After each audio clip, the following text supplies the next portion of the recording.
Welcome back dear learners. आप सभी का मैं स्वागत करती हूँ श्रृंखला के जो लेक्चर है ऑर्गेनिक कॉन्सेप्ट, इसके सेकंड पार्ट में। फर्स्ट पार्ट में हमने जाना कि किस प्रकार से एक्टिवेटिंग और डीएक्टिवेटिंग ग्रुप की उपस्थिति के कारण बेंजीन रिंग की क्रियाशीलता कम होती है और अधिक होती है। और इसके साथ साथ हमने देखा कि कौन कौन से एक्टिवेटिंग ग्रुप स्ट्रांगली एक्टिवेटिंग है या वीकली एक्टिवेटिंग है या मॉडरेटली एक्टिवेटिंग ग्रुप्स है। लर्नर्स, इस भाग में हम relative positions of substituents, ortho, para, Meta, directors किस प्रकार से हम फाइंड आउट करेंगे, किस प्रकार से हम देखेंगे कि उनकी रिलेटिव पोजीशंस समूह के प्रेजेंस में किस प्रकार से होती है, ऑर्थो पैरा रेशो किस प्रकार से हम डिसाइड कर सकते हैं, और क्यों ये जो डीएक्टिवेटिंग और एक्टिवेटिंग समूह होते हैं वो ऑर्थो, मेटा और पैरा डायरेक्टर्स होते हैं। ये ऑर्थो, मेटा, पैरा दैशिक प्रभाव को क्यों दिखाते हैं। Learners, relative positions of substituents और ग्रुप्स। आप देखिए इस स्लाइड में, देखिए एक सब्स्टिट्यूएंट्स G1 अटैच्ड है बेंजीन रिंग से, इसके साथ ही दूसरा सब्स्टिट्यूएंट्स G2 अटैच्ड है बेंजीन रिंग से। सो यह डाइसब्स्टिट्यूटेड बेंजीन है। लर्नर्स, अगर रिलेटिव पोजीशंस दोनों सब्स्टिट्यूएंट्स के बीच में, दोनों समूह के बीच में 1 और 2 है, लर्नर्स, उस अवस्था में वह हमारा जो सब्स्टिट्यूटेड ग्रुप होगा हम ऑर्थो पोजीशन होगी। सो यहाँ G2 जो पोजीशन है उसकी ऑर्थो पोजीशन पर अटैच्ड है। तो रिलेटिव पोजीशन G1 की अगर हम कंपेयर करते हैं G1 और G2 से, ऑर्थो पोजीशन, इसी प्रकार जो G1 और G2 की जो रिलेटिव पोजीशन है दैट इज 1 और 3, यह मेटा पोजीशन। और G1 और G4 जो सब्स्टिट्यूएंट्स हमने रिप्रेजेंट करा हुआ है, अगर यहाँ 1 और 4 के रिलेशन में है, रिलेटिव पोजीशन 1 और 4 है, तो उस हम पोजीशन को बोलते हैं Meta para position. So ortho position, always remember, जो रिलेटिव पोजीशन दो सब्स्टिट्यूएंट के बीच में 1 और 2 ऑर्थो, 1 और 3 मेटा, 1 और 4 पैरा। बहुत सारे स्टूडेंट्स इनमें हम थोड़ा कंफ्यूज होते हैं। लर्नर्स, इस एग्जांपल्स में देखिए, यहाँ देखिए, आप फाइंड आउट करिए कि दोनों G1 और G2 के बीच में जो रिलेटिव पोजीशन है G1 1 और G2 3, तो यहाँ जो रिलेटिव पोजीशंस को हम किस प्रकार से दर्शाएंगे, किस प्रकार से आइडेंटिफाई करेंगे, मेटा। तो G1 और G2 के बीच में जो रिलेटिव पोजीशन है 1 और 3, और 3 position is a Meta position.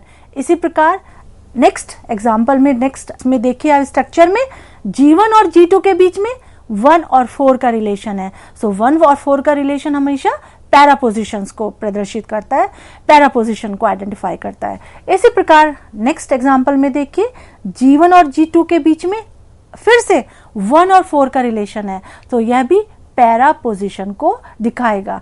So ortho, Meta और पैरा पोजीशंस, ये हमेशा याद रखिएगा। 1 और 2 के बीच में ऑर्थो, 1 और 3 के बीच में मेटा और 1 और 4 के बीच में para position. So ortho, meta, para are relative positions between the two groups. अभी हमने पहले प्रीवियस स्लाइड्स में डिस्कस करा, ये सब रिलेटिव पोजीशंस है दो ग्रुप के बीच में, ऑर्थो, मेटा और para. Learners, ability of groups already present on the benzene ring to direct the incoming group to a particular position called direct influence of the groups. Direct influence of the group या दैशिक प्रभाव हम किसे कहते हैं? जो group benzene ring पर present है, substitution reaction में वही ग्रुप डिसाइड करेगा या वही ग्रुप इन्फ्लुएंस करेगा कि आने वाला समूह किस पोजीशन पर सब्स्टिट्यूशन रिएक्शन में अटैच्ड होगा, नया बॉन्ड बनाएगा। सो जो ability of group present on the benzene ring direct the incoming group to a particular position, वह पोजीशन ऑर्थो भी हो सकती है, मेटा भी हो सकती है और पैरा भी हो सकती है, और इस प्रभाव को हम कहते हैं दैशिक प्रभाव या direct influence of the group. Learners, example आप देखिए, एक ये मोनो सब्स्टिट्यूटेड बेंजीन है, X एक सब्स्टिट्यूएंट है जो बेंजीन रिंग पर जुड़ा हुआ है।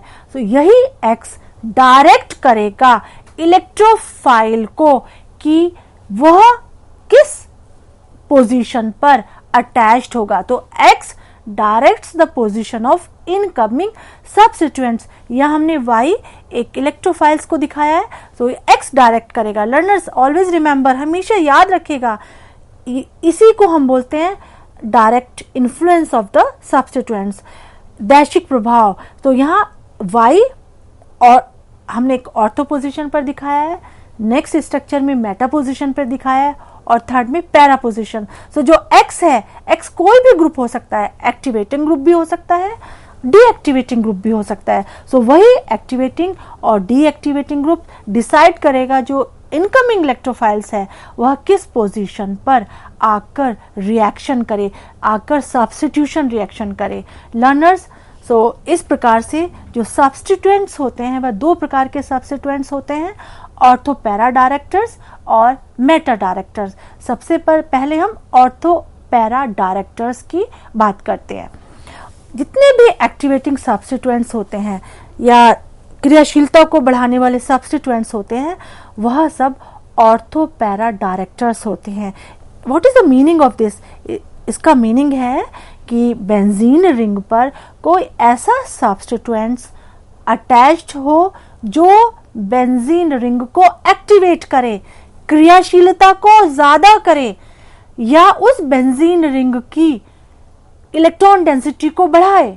और एक्टिवेटिंग ग्रुप्स हमने प्रीवियस पार्ट में हमने देखा, वह सभी समूह या ग्रुप जो इलेक्ट्रॉन को प्रवाहित करते हैं, जो बेंजीन रिंग में इलेक्ट्रॉन को डोनेट करते हैं, एक्टिवेटिंग ग्रुप्स कहलाते हैं, एक्टिवेटिंग समूह कहलाते हैं। तो जितने भी एक्टिवेटिंग ग्रुप्स हैं, सब्स्टिट्यूएंट्स हैं, वह सब ऑर्थो पैरा डायरेक्टर्स होते हैं। इसका मतलब है कि अगर कोई इलेक्ट्रोफाइल्स ये इस प्रकार के एक्टिवेटिंग ग्रुप्स के प्रेजेंस में रिएक्शन करता है तो वह ऑर्थो और पैरा पोजीशन पर अटैच्ड होंगे।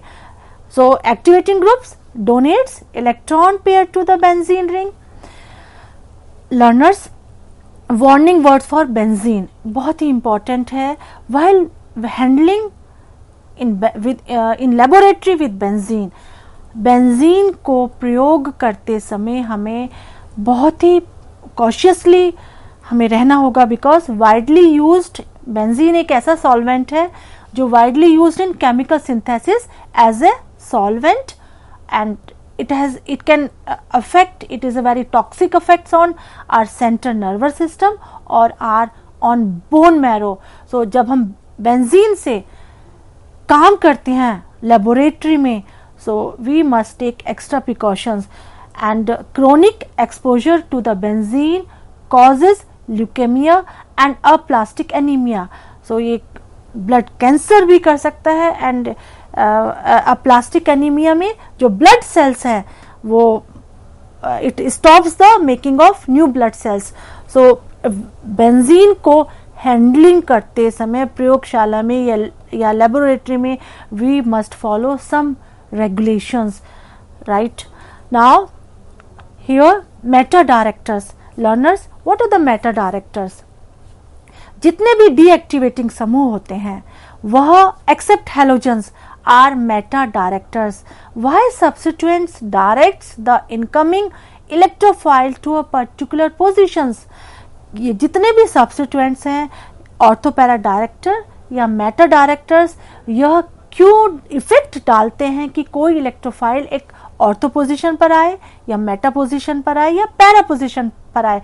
Learners, it's depends upon the stability of carbocation. यह निर्भर करता है कार्बोकेटाइन की स्टेबिलिटी पर। जो रिएक्शन के समय जो कार्बोकेटाइन बनता है उसकी स्टेबिलिटी पर निर्भर करता है कि आने वाला इलेक्ट्रोफाइल ऑर्थो पोजीशन पर जाएगा या मेटा या पैरा पोजीशन पर जाएगा। More stable carbocation less energy required to make it. जितना अधिक स्थायी या स्टेबल कार्बोकेटाइन होगा उसको बनाने में कम एनर्जी की रिक्वायरमेंट होगी, और उसी के द्वारा हमें पता चलेगा कि जो इन्फ्लुएंस होगा या डायरेक्ट एक्टिवेटिंग और डीएक्टिवेटिंग ग्रुप्स का इन्फ्लुएंस के कारण किस पोजीशन पर हमारा reaction substitution aromatic electrophilic substitution reactions होगी। Learners, you will see in the slide here, आप इस रिएक्शन में देखिए, reaction of electrophiles with toluene at ortho, para और मेटा पोजिशन। यहाँ आप देखेंगे कि किस प्रकार से एक ऐसा ग्रुप जो इलेक्ट्रॉन डेंसिटी बेंजीन रिंग में बढ़ा रहा है, यह टोलुइन है और बेंजीन के पास एक CH3 ग्रुप है, वी कॉल्ड इट टोलुइन। अब आप इसका ऑर्थो अटैक देखिए, आप ऑर्थो पोजीशन पर, ortho position is 1-2 relative position between the to substituents. So ortho position पर आप इसका जैसे ही रिएक्शन करेंगे, आप देखेंगे कि जो कार्बन और CH3 के बीच में कार्बन है, इट गेट्स पॉजिटिवली चार्ज। इसी प्रकार रेजोनेटिंग आप स्ट्रक्चर बनाइए। ड्यूरिंग द रेजोनेटिंग स्ट्रक्चर आप देखेंगे कि 2 और हमें स्ट्रक्चर मिले हैं जहां कार्बोकैटायन हमें मिला है। सो लर्नर्स, आप देखिए ऑर्थो पोजीशन पर अटैक करने की, जैसे ही इलेक्ट्रोफाइल ने रिएक्शन करता है या अटैक करता है या अप्रोच करता है, फर्स्ट जो स्ट्रक्चर है एक मोस्ट स्टेबल कार्बोकैटायन वहां मिला है। Y this is most stable carbocation? क्योंकि यहां इलेक्ट्रॉन का डोनेशन इंडक्टिवली उसी पॉजिटिवली चार्ज कार्बन पर हो रहा है जो CH3 ग्रुप से जुड़ा हुआ है। सो इसीलिए यह इसके पॉजिटिवली चार्ज को स्टेबलाइज कर रहा है, प्लस आई इफेक्ट से, इंडक्टिव इफेक्ट के डोनेशन से यह पॉजिटिव चार्ज को स्टेबलाइज कर रहा है। तो it favours the ortho attack. So आपने देखा, दिस इज एक्टिवेटिंग ग्रुप। यहां first is most stable carbocation या most stable structure. We will see here meta position, what is happening here and meta position. Meta position पर आप देखिए, Meta position पर आपने यहाँ अटैक करा इसका, सो यू विल गेट, इसके आप कैनोनिकल स्ट्रक्चर बनाइए। हमें कोई भी रेजोनेटिंग स्ट्रक्चर ऐसा नहीं मिल रहा है जहां पर मोस्ट स्टेबल कार्बोकैटायन हो। सो लर्नर्स, मेटा पोजिशन पर substitution reaction is not possible. इसी प्रकार से आप इलेक्ट्रोफाइल जो कि Y+ से हमने यहाँ दर्शाया है, पैरा पोजिशन पर अटैक कीजिए। पैरा पोजिशन पर आपने यहाँ जैसे ही आपको सब्स्टिट्यूशन रिएक्शन करोगे, again we are getting here most stable carbocation. तो second one is the most stable carbocation. Why this is most stable carbocation? क्योंकि यहाँ इलेक्ट्रॉन का डोनेशन इंडक्टिवली हो रहा है। इंडक्टिव इफेक्ट के कारण पॉजिटिवली चार्ज कार्बन पर इलेक्ट्रॉन का डोनेशन हो रहा है और इट स्टेबलाइज इस positive charge. So most stable carbocation is obtained when group is directed to ortho और पैरा पोजिशन। सो हम कह सकते हैं CH3 एक ग्रुप अगर बेंजीन रिंग पर उपस्थित है, बेंजीन रिंग पर प्रेजेंट है, तो इलेक्ट्रोफिलिक सब्स्टिट्यूशन रिएक्शन होगा, वो कहां पर होगा, ये कहां किस पोजीशन पर इन्फ्लुएंस करेगा, ऑर्थो एंड पैरा पोजीशन पर। So learners, important point is that groups that donates electrons inductively on always on ortho और para directors. If substituents donates electrons by resonance reaction of electrophiles, example में आप देखिए, anisole में हम दिखाएंगे आपको at ortho, meta, para positions. So we will find out the types of carbocation. अगर substituents, कोई ऐसा सब्स्टिट्यूएंट्स अटैच्ड हो बेंजीन रिंग पर जो इलेक्ट्रॉन का रेजोनेंस, इलेक्ट्रॉन का डोनेशन रेजोनेंस की सहायता से करता हो। लर्नर्स, पहले पार्ट में हमने दिखाया था कि इलेक्ट्रॉन का डोनेशन इंडक्टिवली भी हो सकता है और रेजोनेंस के द्वारा भी हो सकता है। तो आप रेजोनेंस के द्वारा एनिसोल, बेंजीन रिंग पर एक और CH3 ग्रुप अटैच्ड है यहाँ पर। सो O के पास एक लोन पेयर ऑफ इलेक्ट्रॉन्स है।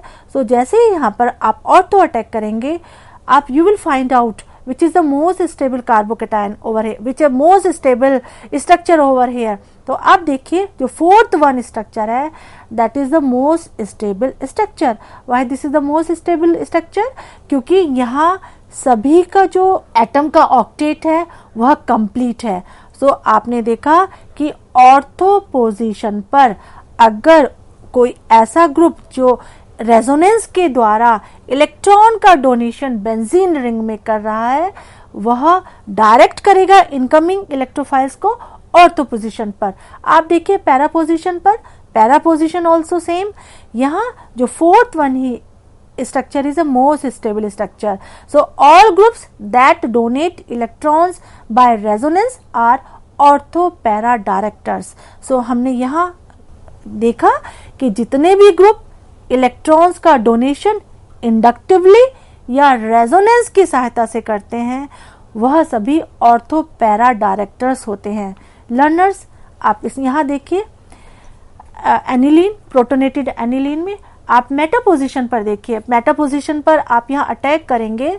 सो यहाँ पर हम देखेंगे कि विड्रॉज ऑफ इलेक्ट्रॉन्स, यहाँ इलेक्ट्रॉन्स का विड्रॉ, इलेक्ट्रॉन्स का जो घनत्व है बेंजीन रिंग पर कम होता है क्योंकि NH3 एक पॉजिटिवली चार्ज नाइट्रोजन रेजोनेंस के द्वारा इलेक्ट्रॉन्स को बेंजीन रिंग से निकालेगा। तो इस केस में जो सेकंड स्ट्रक्चर है that is the least stable. Why this is the least stable? क्योंकि यहाँ देखिए आप एक कार्बन जो नाइट्रोजन से सीधा जुड़ा हुआ है, ऑलरेडी इलेक्ट्रोपॉजिटिवली जो पॉजिटिवली चार्ज नाइट्रोजन है उस पॉजिटिवली चार्ज नाइट्रोजन से यह कार्बन जुड़े हुआ है। तो यहाँ लीस्ट स्टेबल हमें एक कैनोनिकल फॉर्म या एक रेजोनेटिंग स्ट्रक्चर बनता है। सो यहाँ पर para attack is not possible. Learners, positive charge on adjacent carbon atom, because यहाँ पर आपने देखा कार्बन और नाइट्रोजन दोनों एडजेसेंट पोजीशन पर थे और दोनों एज एडजेसेंट पोजीशन पर पॉजिटिव चार्ज था। So it's not, we are getting here least stable carbocation. Most stable carbocation is formed when incoming electrophile is directed at the meta position. So group with positively charged or partial positive charge on the atom attached to the benzene ring. आप यहाँ structure में देखिए, इसमें यहाँ ortho position पर यहाँ वही आपने प्रोटोनेटेड एनिलीन है। इस प्रोटोनेटेड एनिलीन में हमने दिखाया कि इंडक्टिव इफेक्ट के द्वारा इलेक्ट्रॉन का जो डीलोकलाइजेशन या इलेक्ट्रॉन्स का विड्रॉल है इंडक्टिव इफेक्ट के द्वारा है। तो यहाँ फिर आप देखिए ऑर्थो पोजीशन पर we are getting here least stable carbon atom. So दो यहाँ पर एटम है, नाइट्रोजन और कार्बन। एडजेसेंट पोजीशन पर यहाँ हम देख रहे हैं पॉजिटिव चार्ज, धन आवेश, इसलिए यह लीस्ट स्टेबल स्ट्रक्चर होगा। Learners, most stable carbocation is formed when incoming electrophile is directed to the meta position. तो जो डायरेक्टिंग इफेक्ट्स है वो इंडक्टिवली और रेजोनेंस के द्वारा डोनेट कर सकते हैं ऑर्थो और पैरा पोजीशन पर। All the substituents that can not donate electron into ring inductively और by resonance are meta directors. बहुत ही इंपॉर्टेंट पॉइंट है, आप हमेशा याद रखिएगा। सभी समूह और ग्रुप और atom which can not donate, जो डोनेट या प्रवाहित नहीं कर सकते हैं रिंग में इलेक्ट्रॉन्स प्रेरणिक प्रभाव के द्वारा, जिसे हम इंडक्टिव इफेक्ट भी कहते हैं, या रेजोनेंस के द्वारा जिसे हम अनुनाद भी कहते हैं, वह सभी मेटा डायरेक्टर्स होते हैं। Understand, right? तो इसका अर्थ है कि वह सभी समूह जो इनकमिंग इलेक्ट्रोफाइल होगा वह मेटा डायरेक्टर पर जाएगा। आप देखिए यहाँ NH2 में देखिए आप मेटा पोजीशन पर, आप हमने ऑर्थो पोजीशन पर अटैक करा है। तो यहाँ पर जो fourth is the most stable structure, -I effect के द्वारा यहाँ इलेक्ट्रॉन का विड्रॉ हो रहा है, इसके साथ साथ +R के द्वारा प्लस मीजोमेरिक इफेक्ट के द्वारा यहाँ इलेक्ट्रॉन का डोनेशन भी हो रहा है। So learner, resonance effect is stronger than the inductive effect. इस अवस्था में, इस केस में हम रेजोनेंस इफेक्ट को कंसीडर करेंगे। सो यहाँ हम देखेंगे कि इलेक्ट्रॉन का डोनेशन यहाँ रिंग में रेजोनेंस के द्वारा अधिक हो रहा है। अब नेक्स्ट पैरा अटैक में देखिए, जो डी स्ट्रक्चर है बहुत ही एक स्टेबल स्ट्रक्चर है, क्योंकि यहाँ उस डी स्ट्रक्चर में जितने भी एटम्स हैं उनका ऑक्टेट कंप्लीट है। इसी प्रकार मेटा पोजीशन पर देखिए, मेटा पोजीशन पर जो जितने भी कैनोनिकल स्ट्रक्चर है, सब स्ट्रक्चर में या सब अवस्थाओं में सबके ऑक्टेट इनकम्प्लीट है। तो octet is incomplete in all canonical forms. Aniline is electron withdrawing by -I और electron donating by +R। So aniline या NH2 ग्रुप कह सकते हैं हम कि इलेक्ट्रॉन को विड्रॉ भी कर सकता है और इलेक्ट्रॉन का डोनेट भी कर सकता है। लर्नर्स, एक बहुत ही इंपॉर्टेंट टॉपिक या एक विषय, halogens are ortho para directors. Halogens की कैरेक्टरिस्टिक्स होते हैं कि halogens are electronegative atoms, right. So अगर इलेक्ट्रोनेगेटिव एटम्स हैं, वो इलेक्ट्रॉन विड्रॉ करेंगे बेंजीन रिंग से। But learners, halogens ortho para directors हैं because of resonating effects. So यहाँ पर जो माइनस इफेक्ट है वो इलेक्ट्रॉन विड्रॉइंग इफेक्ट है, एक्ट एज अ डीएक्टिवेटर, और जो +R इफेक्ट है या प्लस रेजोनेटिंग इफेक्ट्स है वह एक्ट करता है electron releasing effect. So +R is effective for attack ortho and para position, and deactivation is less at ortho and para positions. So reactivity is determined by stronger inductive effect, less reactive than the benzene towards electrophiles. So यहाँ पर learners जो orientation है halogens की अवस्था में वो resonance effect से control होता है। बहुत ही इंपॉर्टेंट है, ऑलवेज रिमेंबर्स, हमेशा याद रखिएगा कि हैलोजेंस ऑर्थो पैरा डायरेक्टर्स होते हैं क्योंकि यहाँ रेजोनेंस इफेक्ट के कारण इलेक्ट्रॉन का डोनेशन बेंजीन रिंग में ज्यादा होता है, जिसके कारण जो इलेक्ट्रोफाइल्स है ऑर्थो और पैरा पोजीशन पर अटैक करते हैं। जो डीएक्टिवेशन है ऑर्थो और पैरा पोजीशन पर नहीं होता। आप देखिए क्लोरो ग्रुप, यहाँ क्लोरो ग्रुप अटैच्ड है बेंजीन रिंग से, तो यह क्लोरो ग्रुप, यहाँ दो प्रकार के ग्रुप्स प्रभाव या इफेक्ट ऑपरेट कर रहे हैं। One is inductive effect, other is resonance effect. तो यहाँ resonance effect is more dominating that inductive effect. So ortho attack is shows the +R donation which is the most stable। यहाँ आप देखिए para attack और para attack में we are getting, हमें एक most stable canonical structure बन रही है। इसी प्रकार मेटा अटैक, आप मेटा अटैक में देखिए +R donation in meta attack we are getting pentavalent carbon. So यहाँ meta attack is not possible. Meta attack या इन्फ्लुएंस जो ग्रुप का होगा, जो इनकमिंग ग्रुप होगा या इनकमिंग इलेक्ट्रोफाइल होगा, अगर हैलोजेंस हैं तो ऑर्थो और पैरा पोजीशन पर ही होगा। लर्नर्स, मेटा डायरेक्टिंग ग्रुप्स जितने भी इलेक्ट्रॉन विड्रॉइंग ग्रुप्स होते हैं और जो इलेक्ट्रॉन विड्रॉ करते हैं -I इफेक्ट से और -R इफेक्ट से, वह सब मेटा डायरेक्टर्स होते हैं। NH3 N+R3 यह सभी ग्रुप इलेक्ट्रॉन विड्रॉइंग होते हैं और -I या माइनस इंडक्टिव इफेक्ट के द्वारा यह मेटा डायरेक्टिंग इफेक्ट को शो करते हैं। इसी प्रकार NO2 SO3H C double bond O, और यह -R और -I के द्वारा माइनस रेजोनेंस इफेक्ट या मीजोमेरिक इफेक्ट और माइनस इंडक्टिव इफेक्ट के द्वारा इलेक्ट्रॉन को विड्रॉ करते हैं। एग्जाम्पल में आप देखिएगा NO2 ग्रुप, NO2 एक इलेक्ट्रॉन विड्रॉइंग ग्रुप है। आप पहले ऑर्थो अटैक से समझिए कि ऑर्थो अटैक पे इन्फ्लुएंस ये NO2 इन्फ्लुएंस करता है इनकमिंग ग्रुप को। लर्नर्स, जैसे ही हम इसका ऑर्थो अटैक कराते हैं, अगर NO2 group is present on the benzene ring, यहाँ पर ortho attack intensifying positively charge directly in the third structure which is highly unstable, so ortho attack is not possible। इसी प्रकार से यहाँ पैरा अटैक में भी जो सेकेंड स्ट्रक्चर है बहुत ही हाईली अनस्टेबल है, तो नेग्लिजिबल कंट्रीब्यूशन है। लेकिन यहाँ मेटा अटैक पे देखिए, मेटा अटैक जैसे ही आप मेटा पोजीशन पर कराते हैं, आप देखेंगे फर्स्ट स्ट्रक्चर में मेटा पोजीशन पर हमने इलेक्ट्रोफाइल का अटैक कराया, इलेक्ट्रोफाइल्स का सब्स्टिट्यूशन रिएक्शन हमने करा, तो यह मोस्ट फेवरेबल हमें स्ट्रक्चर मिलेगा और मोस्ट फेवरेबल अटैक होगा meta attack.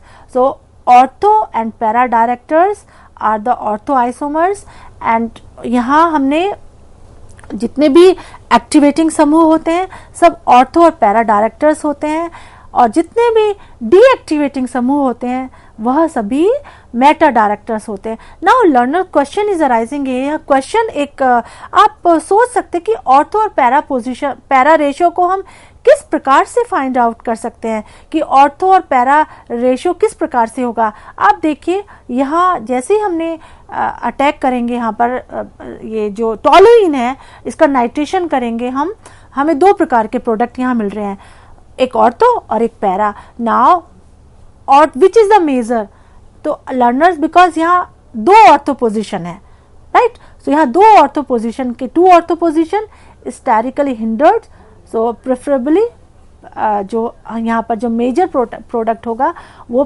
Para ortho product होगा। इसी प्रकार यहाँ पर भी देखिए 50% अगर इथाइल बेंजीन रिएक्ट करती है, नाइट्रेशन होता है, तो 50% हमें मिलेगा यहाँ पर, बिकॉज यहाँ पर जो इथाइल ग्रुप है एल्काइल ग्रुप का साइज बढ़ रहा है। सो इसी प्रकार साइज ऑफ लर्नर्स, जैसे जैसे एल्काइल ग्रुप का साइज बढ़ेगा जो ऑर्थो रेशियो कम होगा, because it is the near to the जो इन्फ्लुएंसिंग ग्रुप एल्काइल ग्रुप है उसके बिल्कुल नियर है ऑर्थो पोजीशन।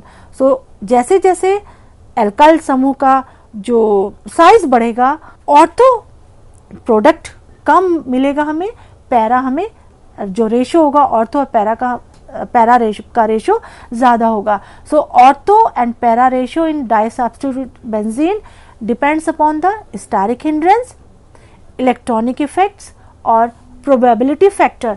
प्रोबेबिलिटी फैक्टर हमने देखा कि क्योंकि यहाँ पर दो ऑर्थो पोजीशन है, दो मेटा पोजीशन है और एक ही पैरा पोजीशन है, तो ऑर्थो में अगर रिंग का उसका आकार साइज है अल्काइल ग्रुप का, वहाँ स्टेरिक हिंड्रेंस नहीं है, तो ऑर्थो पोजीशन पर दो ऑर्थो पोजीशन होने, प्रोबेबिलिटी फैक्टर अधिक होने के कारण वहाँ ऑर्थो प्रोडक्ट एक मेजर हमें मिलेगा।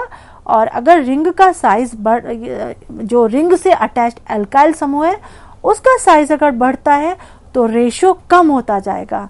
सो लर्नर्स, इस पार्ट में हमने देखा कि जो ऑर्थो और पैरा और मेटा डायरेक्टर्स किस प्रकार के समूह होते हैं और रिलेटिव पोजीशंस को हम किस प्रकार से आइडेंटिफाई करते हैं। वह the substituents which is attached to the benzene ring influence the incoming group at ortho, meta और पैरा पोजीशन। जो बेंजीन रिंग पर जो समूह या ग्रुप अटैच्ड होता है किस प्रकार से आने वाले इलेक्ट्रोफाइल्स को डायरेक्ट करता है कि वे ऑर्थो पोजीशन पर, पैरा पोजीशन पर या मेटा पोजीशन पर सब्स्टिट्यूशन रिएक्शंस दिखाएगा। Thank you.